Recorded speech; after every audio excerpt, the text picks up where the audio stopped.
nous savons tous qu'il y a eu incendie au lycée Mwanga, qui est l'une des grandes écoles de la ville de Kolosi et pourquoi pas de la province du Lualaba. Tout le monde a été mobilisé, notamment 11 camions-citernes et tous les responsables de la ville de Kolosi. Nous étions au lycée Mwanga pour assister à la lutte a mené le groupe des sapeurs-pompiers pour lutter contre ces flammes.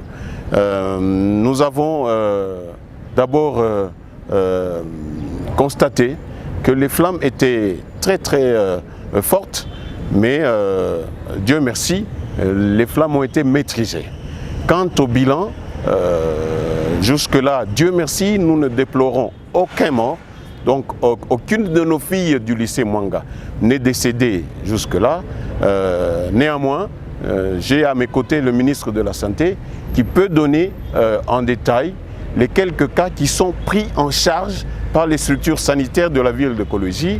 Et nous osons croire qu'après, il n'y aurait pas de mort. Mais pour le moment, il n'y a pas un seul cas de décès par rapport à l'incendie que nous avons connu ce matin. Nous déplorons aussi le fait que du moins 50% du bâtiment a été endommagé et l'État pourra peut-être assister les sœurs ou l'Église catholique à reconstruire ce que nous avons perdu.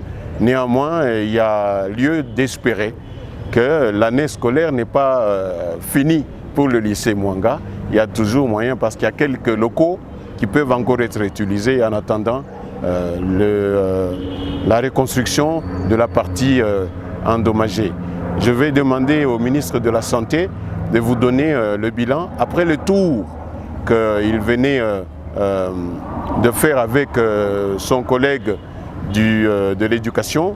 Et nous avons un bilan qui ne déplore, je le répète, pas un seul cas de décès en ce moment, même pas de brûlure. Il y a eu le feu, mais les enfants, il y en a qui sautaient, et donc il y a quelques cas de traumatologie, mais pas de brûlure, pas de décès.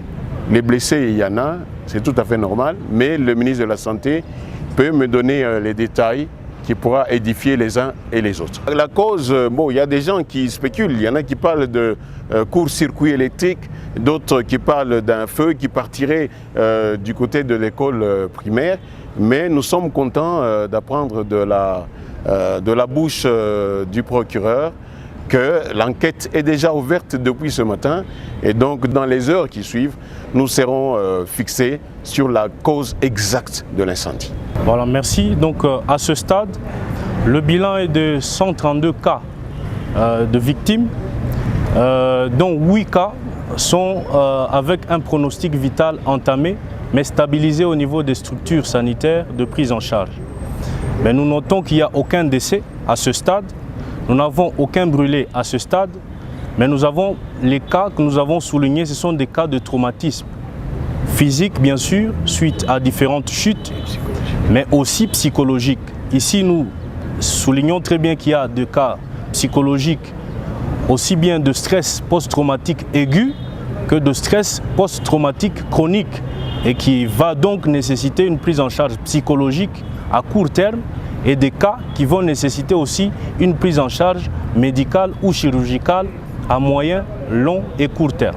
À ce stade, nous remercions d'abord le leadership féminin par rapport à la vision, parce qu'au niveau des structures sanitaires où la prise en charge est en train d'être faite, le plateau technique est assez suffisant.